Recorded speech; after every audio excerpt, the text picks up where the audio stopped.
आज की इस शानदार मास्टर क्लास वीडियो में आपका स्वागत है। आज के इस पूरे वीडियो में हम आपको आधार कार्ड जन्मतिथि लिमिट क्रॉस के बारे में बताने वाले हैं। ये वीडियो थोड़ा ज़्यादा लंबा होगा क्योंकि यहाँ पर हमने उन सभी छोटे बड़े सवालों के जवाब तथा प्रक्रिया के बारे में बताया हुआ है ताकि आधार धारक को आधार कार्ड लिमिट क्रॉस जन्मतिथि अपडेट करवाने के लिए किसी भी प्रकार की कोई समस्या नहीं हो। इसीलिए वीडियो को पूरा अंत तक जरूर देखें ताकि आपको A to Z जानकारी मिल सके। उसके बाद अगर आपका कोई सवाल है तब आप कमेंट बॉक्स में पूछना ना भूलें। आखिर क्या और क्यों होता है आधार कार्ड में जन्मतिथि लिमिट क्रॉस? फ्रेंड, जैसा कि आप सभी को पता है, वर्तमान समय में आधार कार्ड एक महत्वपूर्ण दस्तावेजों में से एक माना गया है। अधिकतर दस्तावेज आधार कार्ड के द्वारा ही जारी किए जाते हैं, जैसे कि PAN card, driving licence, passport, ration card आदि। सरकारी या गैर सरकारी सभी स्कीम का लाभ लेने के लिए आधार कार्ड का उपयोग किया जाता है। इसीलिए सभी भारतीय नागरिकों के पास आधार कार्ड होना जरूरी है। साथ साथ आधार कार्ड में दर्ज जानकारियां जैसे name, date of birth, gender आदि की जानकारियां अगर गलत होती हैं तब भी हम उस सरकारी स्कीम का लाभ नहीं ले पाते हैं। आधार कार्ड जारी करने वाली एजेंसी UIDAI के द्वारा दिशा निर्देशों के अनुसार आप अपने आधार कार्ड के जारी होने के बाद नाम को 2 बार, जन्मतिथि को 1 बार तथा जेंडर को 1 बार ही आसानी तरीके से संशोधन करवा सकते हैं। अगर आप इन मिले हुए मौक़ों के बाद भी अपना आधार कार्ड सही नहीं करवा पाते हैं, या हम कहें कि अगर यह करेक्शन नाम में 2 बार, जन्मतिथि में 1 बार तथा जेंडर में 1 बार से अधिक अपडेट करवाते हैं, तब आपके आधार कार्ड में लिमिट क्रॉस शो होने लगता है।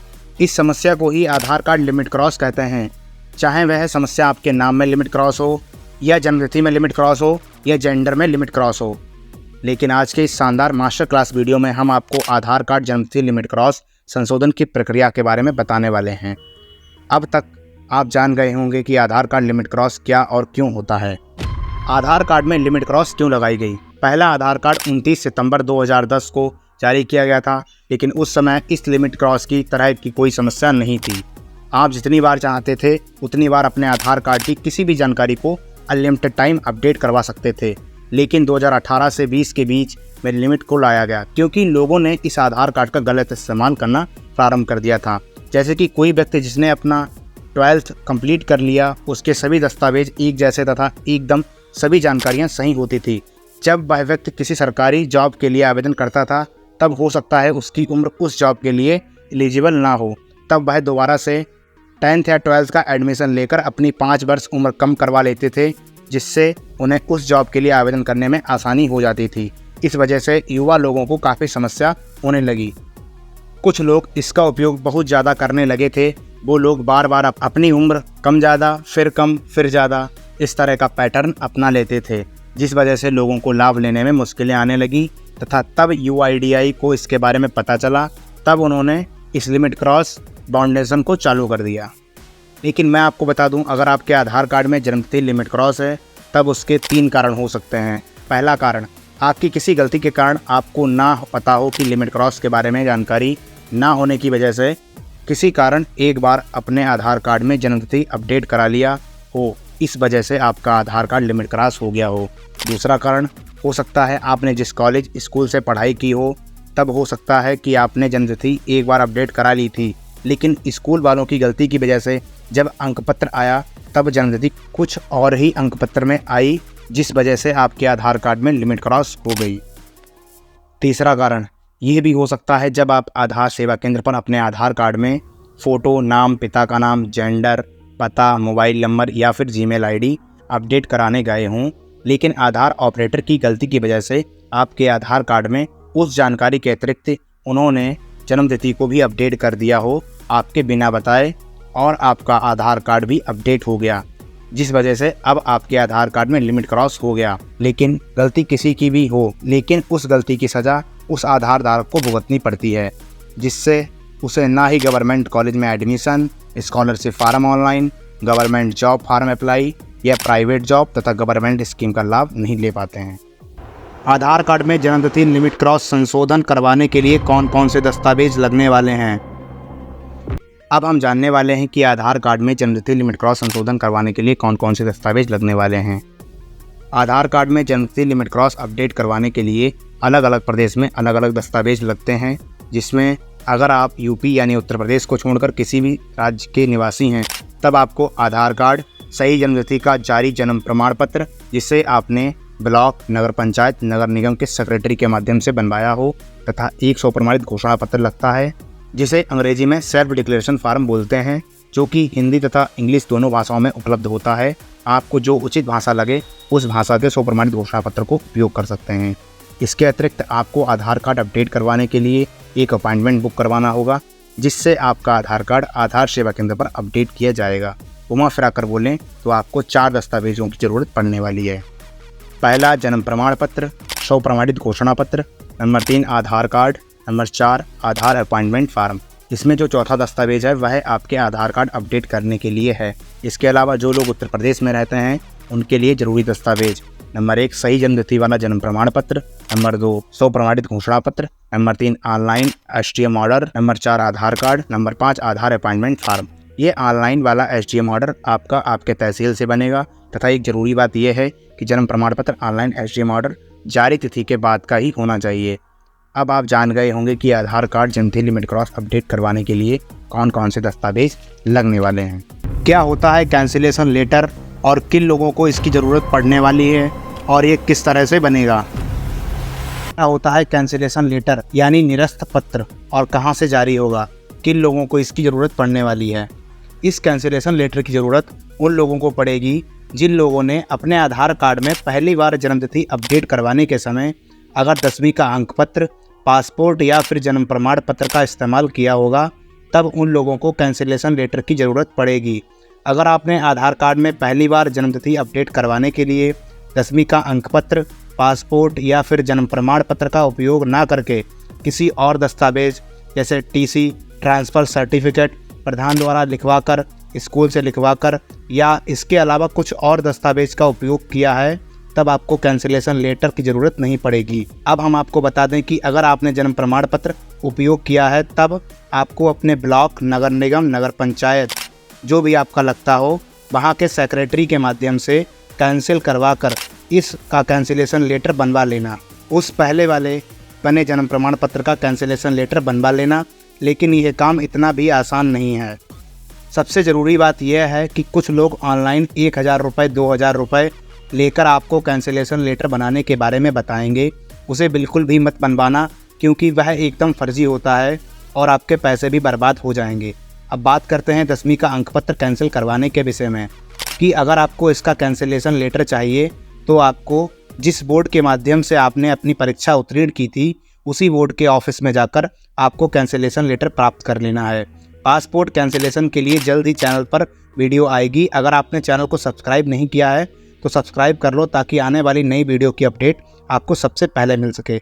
अब तक आप जान गए होंगे कि कैंसिलेशन लेटर कहां से जारी होगा और किन लोगों को इसकी ज़रूरत पड़ने वाली है। आधार कार्ड में जन्मतिथि लिमिट क्रॉस अपडेट करवाने के बाद क्यों हो जाता है रिजेक्ट। जब आप आधार कार्ड में जन्मतिथि लिमिट क्रॉस आधार सेवा केंद्र पर जाकर सही दस्तावेज जैसे जन्म प्रमाण पत्र, ऑनलाइन STM ऑर्डर केवल UP वालों के लिए, स्वप्रमाणित घोषणा पत्र, अपॉइंटमेंट फॉर्म, आधार कार्ड ले जाकर अपडेट करवाते हैं, तब उसके बाद आपको आधार ऑपरेटर के द्वारा एक रसीद प्रदान की जाएगी जिससे आप उसका स्टेटस यानी स्थिति जांच सकते हैं। लेकिन स्टेटस में आपको 4 चीज़ें देखने को मिलेंगी। पहला जनरेटेड, मतलब आपका आधार कार्ड पूरी तरीके से जारी कर दिया गया है जिसे आप डाउनलोड करके देख सकते हैं। दूसरा प्रोसेसिंग, मतलब आपका आधार कार्ड अभी प्रक्रिया में चल रहा है, प्रक्रिया पूरी होने के बाद या तो जनरेट किया जाएगा या रिजेक्ट। तीसरा रिजेक्ट का, जिसमें आपने या तो गलत दस्तावेज उपयोग किए होंगे या फिर कुछ और समस्या होगी जिससे आपका आधार कार्ड रिजेक्ट कर दिया जाता है। चौथा या अंतिम स्थिति ये आती है कि जिसमें रिजेक्ट लिखे होने के साथ साथ इस तरह का मैसेज भी लिखा होता है कि आप इससे पहले एक बार डेट ऑफ बर्थ अपडेट करवा चुके हैं, इस वजह से आपकी लिमिट क्रॉस हो गई है। अगर आप इसका समाधान चाहते हैं तब 1947 पर कॉल कीजिए या help@uidi.gov.in पर अपनी रसीद मेल कीजिए। इसका हिंदी अनुवाद का मतलब होता है कि आपका अपडेट अनुरोध अस्वीकार कर दिया गया है क्योंकि आपने जन्मतिथि अपडेट करवाने के अनुमत सीमा पार कर ली है। समाधान के लिए कृपया 1947 डायल करें, help@uidi.gov.in पर ईमेल करें, नामांकन पर्ची से अपना अपडेट अनुरोध नंबर प्रदान करें।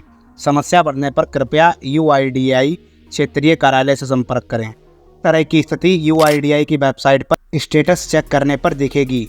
यह स्थिति आधार कार्ड जन्मतिथि लिमिट क्रॉस अपडेट करवाने के बाद रसीद प्राप्त करने के 1 घंटे, 2 घंटे, 3 घंटे या अगले 24 घंटे के अंदर 99.99% लोगों के स्टेटस चेक करने पर रिजेक्ट ही दिखाता है। अगर आपको भी लिमिट क्रॉस जैसी समस्या है और आपका भी आधार कार्ड रिजेक्ट हो गया है, तब आगे बताए गए प्रोसेस को अपना करके स्टेप बाय स्टेप फॉलो कीजिए और आपका काम हो जाएगा। आधार कार्ड में जन्मतिथि लिमिट क्रॉस अपडेट करवाने के बाद किस तरह अपने दस्तावेजों को पोस्ट और मेल करना होता है। आधार कार्ड में जन्मतिथि लिमिट क्रॉस अपडेट करवाने के बाद आपको अपने आधार सेवा केंद्र पर उपयोग किए गए दस्तावेजों की कलर फोटोकॉपी करवाने के बाद आपको सभी दस्तावेजों को लिफाफे में रखकर आपको अपने नज़दीकी डाक के द्वारा स्पीड पोस्ट के माध्यम से पोस्ट कर देना है तथा उन दस्तावेजों को अच्छे से साइबर कैफ़े या मोबाइल फ़ोन की मदद से स्कैन करके सभी दस्तावेजों की PDF फाइल बनाकर सभी दस्तावेजों को एक PDF फाइल में मर्ज करके help@uidai.gov.in पर मेल कर देना है। अब आपको बता दें कि आपको कौन कौन से दस्तावेज संलग्न करके पोस्ट तथा मेल करना है। नंबर 1, ऑनलाइन STM ऑर्डर केवल UP में रहने वालों के लिए। नंबर 2, जन्म प्रमाण पत्र। नंबर 3, स्वप्रमाणित घोषणा पत्र, जिसे सेल्फ डिक्लेरेशन फॉर्म बोला जाता है। नंबर 4, आधार कार्ड। नंबर 5, आधार कार्ड अपडेट रसीद जो आपको आधार सेवा केंद्र से प्राप्त हुई थी। इन सभी दस्तावेजों के साथ अगर आपने पहली बार जन्मतिथि अपडेट करवाने के समय 10th की मार्कशीट, पासपोर्ट या जन्म प्रमाण पत्र का उपयोग किया था, तब उसकी कैंसिलेशन लेटर या कैंसिलेशन स्लिप साथ में संलग्न करनी है। आपको एकदम साफ फोटोकॉपी भेजनी है ताकि वहाँ जो भी व्यक्ति आपके दस्तावेजों को जांचे तब उन्हें कोई समस्या ना हो। इसके बाद मेल भी कर देना है। इसके बाद आप जब स्पीड पोस्ट करेंगे तब डाकघर के द्वारा आपको एक रसीद प्राप्त होगी जिस पर आपका पता, रीजनल ऑफिस का पता तथा उस पर एक ट्रैकिंग ID लिखी हुई होती है, जिससे आप उसको जांच सकते हैं आपके द्वारा किया गया पोस्ट अभी कहाँ है और किस तारीख को कितने बजे कहाँ से निकला। उसके बाद जब रीजनल ऑफिस आपके दस्तावेजों को प्राप्त करने के बाद जांच करते हैं, इसमें लगभग पोस्ट रीजनल ऑफिस में रिसीव होने के लगभग 20 से 30 दिनों बाद जांच होती है। इसका मतलब ये है जब आप कोई भी पोस्ट करते हैं तब वह पहुंचने में लगभग 5 से 10 दिन का समय लग जाता है। वहाँ पर बहुत सारे पूरे प्रदेश के पोस्ट आते हैं, इसलिए आपके दस्तावेजों को जांचने में लगभग 10 से 20 या 20 से 30 दिनों का भी समय लग जाता है। इसमें इतना जांच का समय इसलिए लग जाता है क्योंकि वहाँ पर पूरे प्रदेश भर के दस्तावेज जाते हैं।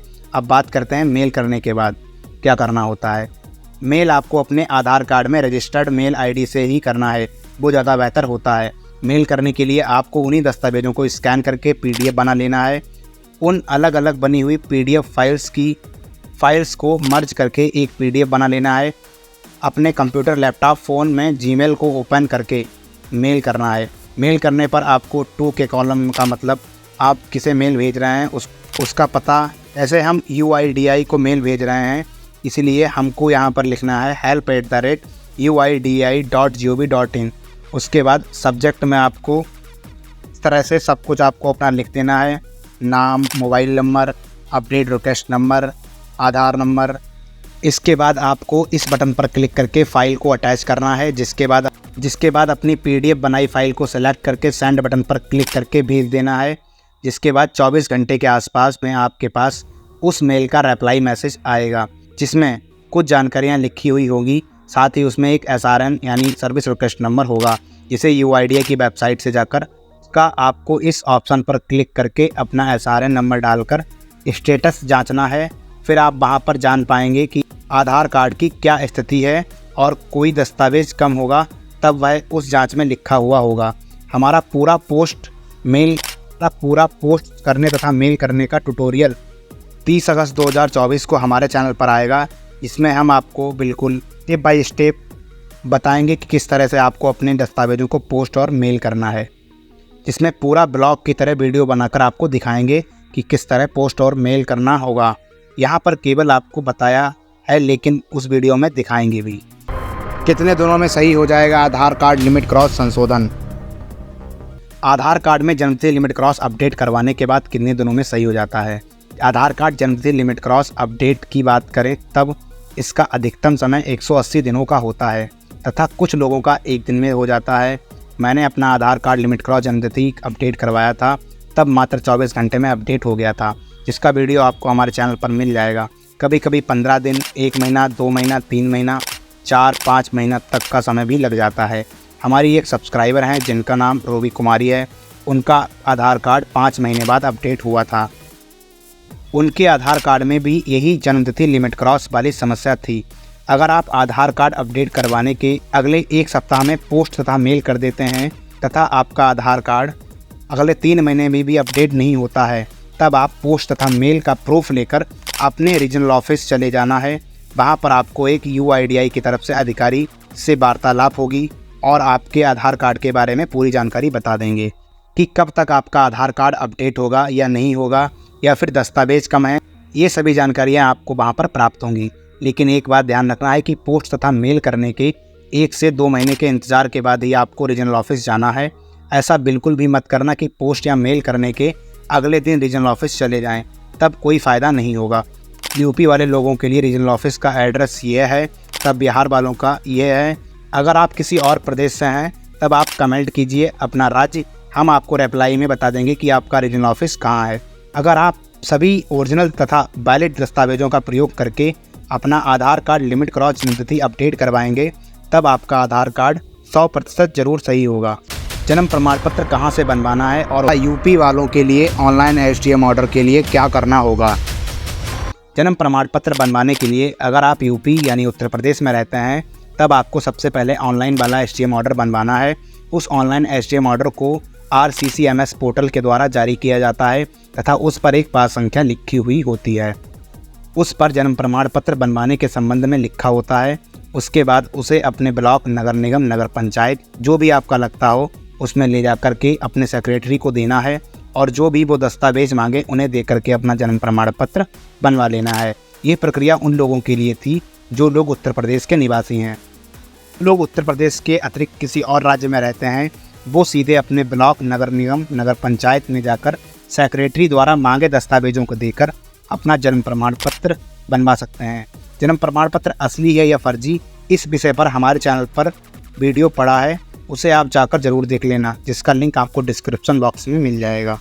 साथ ही अगर आप उत्तर प्रदेश के निवासी हैं और आपने पहले से जन्म प्रमाण पत्र बनवा रखा है, तब ऑनलाइन STM ऑर्डर किस तरह बनवाना है उस वीडियो का लिंक हमारे YouTube चैनल पर मिल जाएगा। साथ ही 100 प्रमाणित घोषणा पत्र भरने तथा डाउनलोड करने के लिए एक अलग से वीडियो बना रखा है, उसका लिंक भी आपको डिस्क्रिप्शन बॉक्स में मिल जाएगा।